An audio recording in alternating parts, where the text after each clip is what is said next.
back to another season of Quick Review Thursday. I'm your host, Jonathan Moody, and I'm here with... Presenza, otherwise known as the Moo Cow. Moo. Oh, Jesus.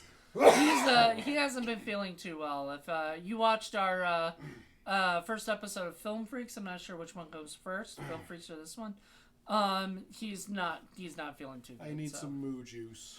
But this is the same day that we're doing it, and we decided to do 2 Quick Review Thursdays back to back, so that'll be what you get in March. You might be confused because you're wearing a different shirt. I am. I'm wearing the Lavazza shirt you got me. You got me a Lavazza shirt for Christmas. Because he drinks Lavazza. I do. It's my favorite. You should get sponsored, man. I would love to. It's Lavazza. Call me. So we're doing a Quick Review Thursday, and I decided for my first episode back that I would do a movie I've been dying to do, but I can't do it for Indie Film Cafe because just don't think we could talk a whole hour about this movie. But I think we could talk about, 25, 30 minutes maybe of it or something or less. The premise is interesting. The premise is a little interesting. The execution, well, we'll get into it. So the movie is Penrose. And Penrose is, I guess, a place... You've heard there's one in New Jersey. Yeah, I've heard there's one in New Jersey. There used to be a place called the Penrose Diner in Philadelphia, and it's like Penrose Point or something is what they Penrose call it. Point. I don't know. I don't know. Wherever they have cabins, I guess. Yeah. So and it was it was a nice little lake house kind of cabin place. Jason would have liked it. So yeah, Jason Voorhees would have gone there and hung out. The owner of a remote cabin hires an unbalanced vigilante to catch a serial burglar. The mishandled citizen's arrest escalates to kidnapping, then to mayhem, and toward the unthinkable, forcing a group of loyal friends to become reluctant jurors. But who's really on trial? That's the story, and pretty much that is it in a nutshell. Okay, so first of all, the reason I picked this movie is because, like I said, it's hard. It's sort of not one I can do for Indie Film Cafe, but it is an indie film, very indie. Probably costs like $2,000 maybe or something or less. Whatever it costs for the cabin and the video equipment and everything. And the Coors Light. And the Coors Light and the pizzas and things like that. So whatever and. Pretty much, it has that feel of like a bunch of friends getting together and going to the cabin and deciding, let's make a movie out of this. But it's not. I think it's not. I think it was like all planned, all scripted, not all scripted. I think some of it's improv. And I remember getting this back in the day. I just don't remember when I got it exactly and how I got it. I know Eric Doherty gave it to me. It just showed up didn't give one it to day. me. I don't think he gave it to me. I think I bought it from him for like $30 or something. I think it was creeping around your bedroom, and you had this guy that was there, and he captured it for you, and then you locked it in the bathroom, and then you had to argue about what you were going to do with it for the next 10 days. Pretty much the whole movie, yeah. That's the movie for it. It was pretty much the whole gist is this guy is having his friends come over for a weekend poker game night, thing. And that's, he's like invited the sheriff, he's hanging out with his friends, they're all excited, they can't wait to go. And he gets a call on the way there from this guy that he hired basically just to watch the cabin and make sure nobody, make sure nobody came and because they've been having people steal stuff, like someone stole a VCR. That's how old it is. Somebody stole a VCR. Oh, not my VCR. Yeah, and stuff like that. Like, he was really upset about that. And so he, the whole time, he's basically... he's a professor, by the way. He's a professor who's cheating on his wife with this gorgeous girl named Gina. And we'd meet her in a while. We like Gina. Yeah, and so what happens is, like, each friend starts showing up for the poker game, and they kind of end up becoming, accomplices to whatever's going on. Because Rick is too stupid and nerdy not to just get rid of them. Well, you tried, and then not they really just very kept... hard. I know, but they kept just saying, hey, hey, I want to stay. Like one guy, I forgot what his name was. The one guy just kept telling. No, was that Pope? Pope. Okay, Pope just kept telling. No, I'm gonna stay. I want to stay. No, like, you're not.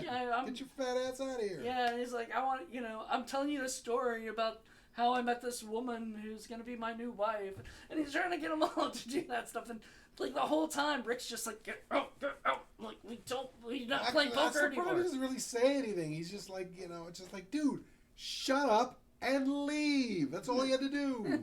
But he didn't. No. He just kept letting them all, and then they all got mad at him. And the next guy shows up. And they all got mad at him. Like Chris really got mad. It was like, this is your fault.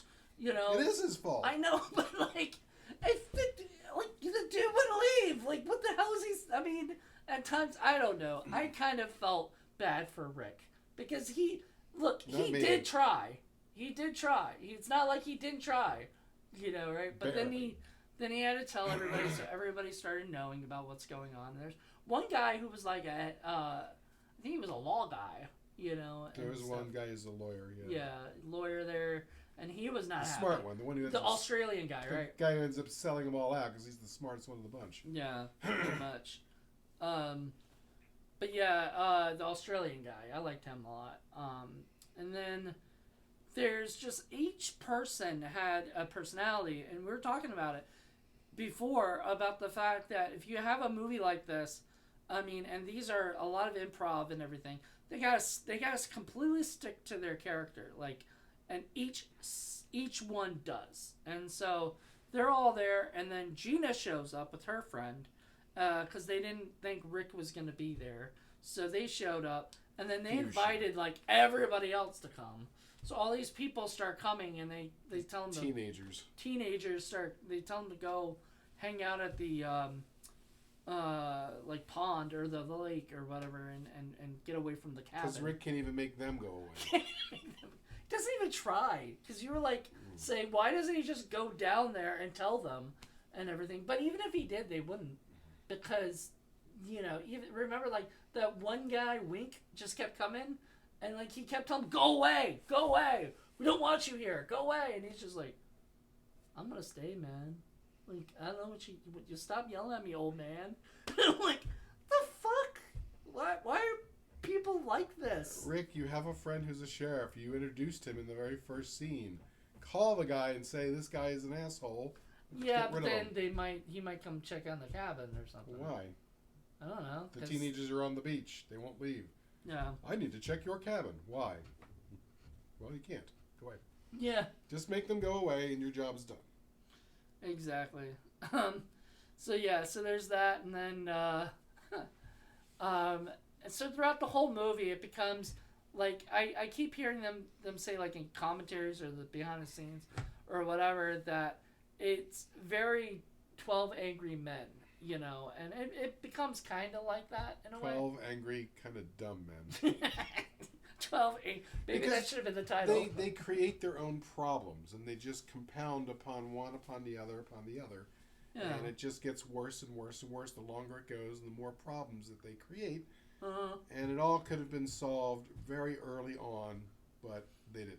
Apparently this has happened before in Mexico. I'm not surprised that this is based on an event that happens in real life, because in real life, people are stupid. People are stupid and do stupid shit, and then, escalates into bigger stupid shit. So, originally speaking, we see that the guy, what was his name?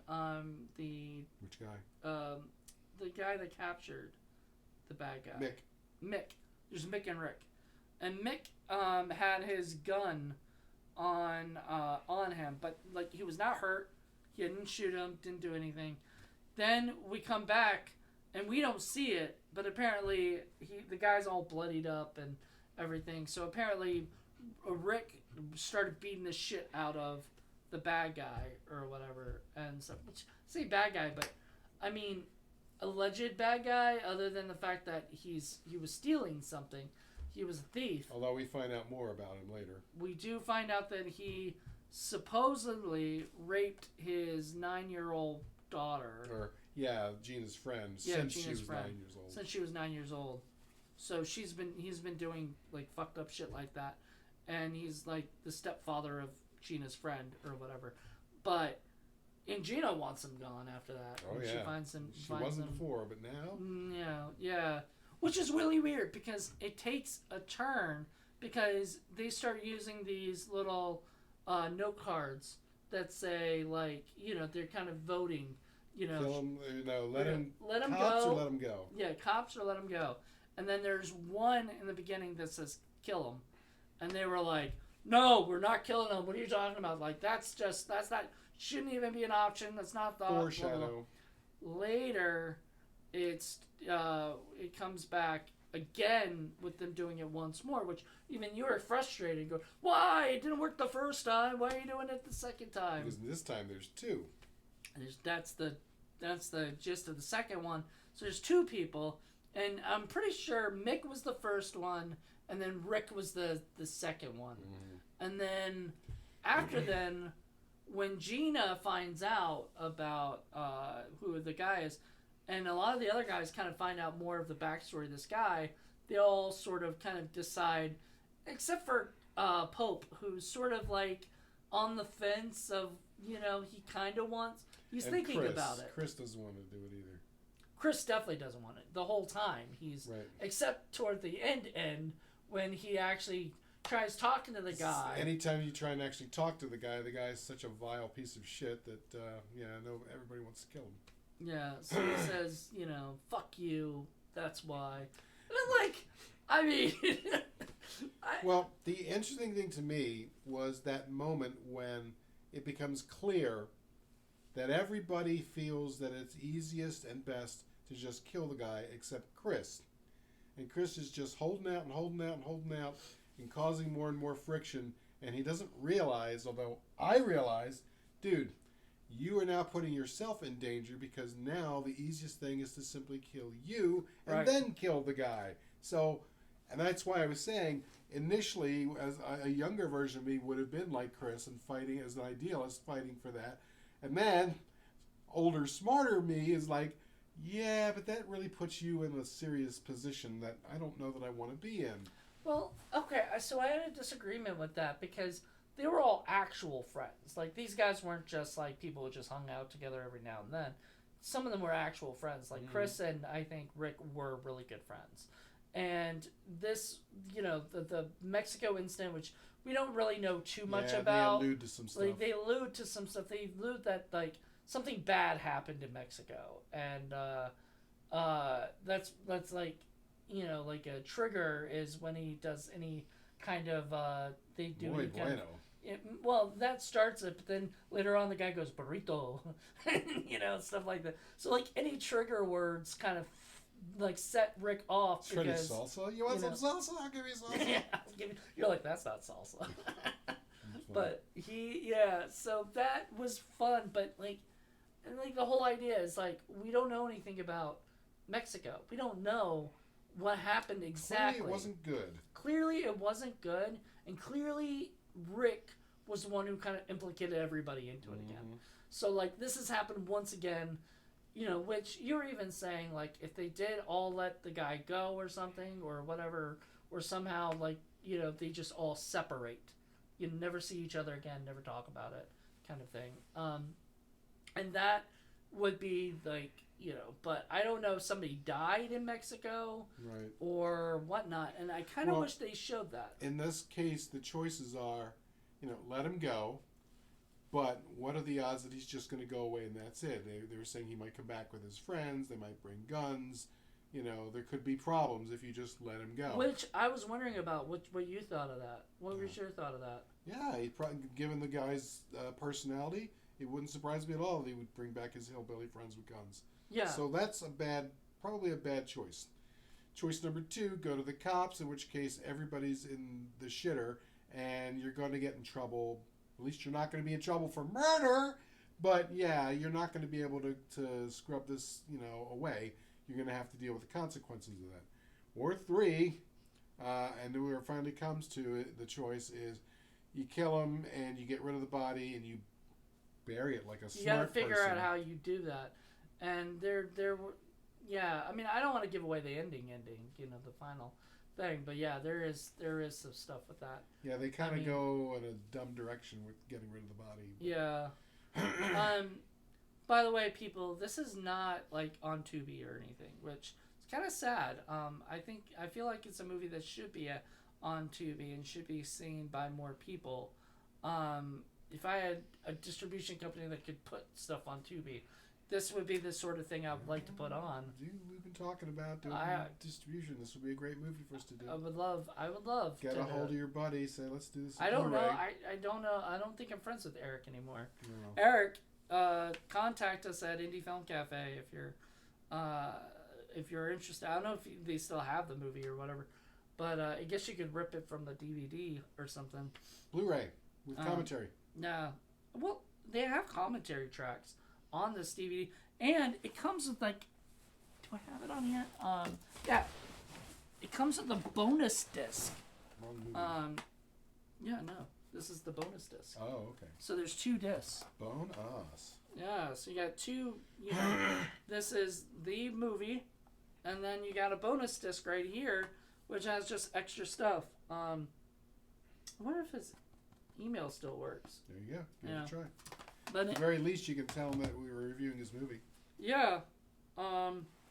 So, I mean, I love that. Like, I love people who go out and just make a fucking movie, whether or not it's, I mean, this thing is something that actually could go to festivals and stuff because it is an interesting premise. Yeah, it's an interesting premise. It doesn't look great. Some of the actors step on each other's lines because there's a lot of improv involved. Not a lot of money is spent on there, but it's still an interesting premise, and it was an interesting film to sit through. It was an interesting attempt, I guess. Yeah, it was an interesting attempt. At first, I wasn't thinking I was going to be that interested, but by the time the movie finally comes to an end, even though you kind of see what's coming, it was still fun to watch it. Yeah, you got more involved as it went. Or whatever. Right. Which, I mean, that's another reason I didn't want to do an Indie Film Cafe. I didn't know if this would be something that you ended up actually liking, or something. Like, I didn't know if this was something that might have just bored you and you fell asleep to or something, But it is something that if you... One thing I have to mention is it's not fast-paced. Yeah. There are a lot of slow moments to There's a lot of dumb decisions, and that's the main issue I have, is that most of these problems are created by the characters. If they had only done something like this, none of this would have happened, but then that means there'd be no movie, so... Yeah, and I mean, at the end they tell you kind of what happens to these characters and everything, which I think is supposedly... They didn't use the real person's face, like sometimes they do in movies or whatever, but they use the actor's face, so you know kind of who each person is. And yeah, it's supposed to be based on a true story, so I'm very curious now. I almost want to kind of look that up and see. I tried looking it up. I didn't see anything really. Maybe there's something out there on it. If you guys know anything about this movie, you're involved in the production of the movie. Yeah, if you're into like true crime podcasts, this might be one that you might be interested in. Yeah, because I don't know. It's not like it was an attempted murder, I guess. Because, really, yeah, it's not a murder mystery. It's a thief who, because he's actually smarter than the stupid people whom he tries to steal from, ends up getting everything that he wants more, and all the other people, because they're dumb, end up going to prison. There, we ruined it, but okay. Spoilers. Yeah. Sorry. I guess you can't really talk about this movie without spoilers. And if you haven't seen this movie, it is something I would definitely recommend seeking out if you can find it. That's just the problem, and that's another reason I didn't want to do it at Indie Film Cafe. It's hard to find. Like, I mean, I've had this movie since I first bought it, and it didn't skip. It didn't have any issues, which was good. Reach out to the guy and ask him, update, and we can put it in the link down below, if there's a way that people can get it, if they can write to him or whatever. Yeah, because, Barn of the Blood Llama wasn't easy to find, but you Right. could get it from the Right. director. Exactly. Maybe Eric is still selling copies of this at all or something, but Barn of the Penrose Blood Llama. Penrose Blood Llama. Penrose, I like I said, it is a drama with some thriller kind of aspects to it. It doesn't, but it's not a thriller, or whatever. It's definitely not horror, It's definitely Could have gone that way if they it had could made have. certain You actually choices. thought. I think you thought at first it was because it I was had hoping. like a horror kind of feel to it at some points, and so you just But I think I warned you ahead of time that it was not horror. I like it because the premise is there where you can take normal people and because of the situation turn them into abnormal people by the action that they do. Yeah. So they could have gone in that direction. Yeah. But they didn't, and that's kind of why if I do something like that, that's what I want to focus on is, Not going in that direction? Well, forcing people to change into things that they don't want to become. Interesting. Yeah. Well, I think that's about it. I mean, that about covers it. It was a fun movie. We really like Gina. Gina was our favorite character. She had like, I dug the hippie chick though. I really dug her. She was hilarious. There's at one point where it got really dark. They were all taking turns talking to the guy in the bathtub, the victim, and she was like, "Do you know you're gonna die? How does it feel? How does it feel knowing you're gonna die?" And I'm like, God. And his reply was the same, like, Well, all no. of them, fuck you. No, he didn't say anything because he had his mouth thing. The only time he didn't have his mouth thing was when the gag in his mouth was when Chris was talking to him and stuff. That's the only time he actually took it down. Everybody else kept the gag in his mouth, and I'm like, how do you expect him to talk if he can't like actually get the gag out of his mouth, or whatever? Well, let this be a lesson to you kids. If you catch an intruder in your house, either call the cops or get rid of them. Don't sit on them for like a day and a half. No. Don't make it into a decision that you have to do unanimously. And call all your friends. Unanimously? That was silly. Like, why? Why make it a You can't unanimous? just leave. Sure you can. Just leave. Yeah. There's one point where they said they're going to leave, and then the guys go, well, we can't. And you go, yes, you can. You can all leave right just now. Leave. Right. Like, what are they going to do? Is Rick going to come after you and try to kill you because you know too much? No. Like, this is all just a big fucking misunderstanding that got even worse and worse because of Rick. Rick started this whole thing. And his dumb friends. No, but Rick started it with the beating the guy up. Had he just left that guy and called the cops and had the cops come, right? And said, hey, the cops are on their way. Cops come. Said, we found this guy. He's an intruder. He broke into the Even place. if you don't. Even if you just let him go. Show him the gun. Look, never come here again or we'll kill you. Yeah. Done. But maybe he would come back with his friends with other bigger guns. Then you kill him. Yeah. Self-defense, man. So it's a big decision. It's a big thing. I really loved it because it was something that made me think, and made you think, which is good. It's not something that I could watch all the time necessarily, but I wouldn't mind watching this every now and then. Like, I would watch it again. And, when I say things like, the plot depends on them doing stupid things, well, the thing is that this is based on something that happened for real. So it kind of has to go in that direction. So if these characters are being dumb, it's because the people who they were based on were really dumb. No.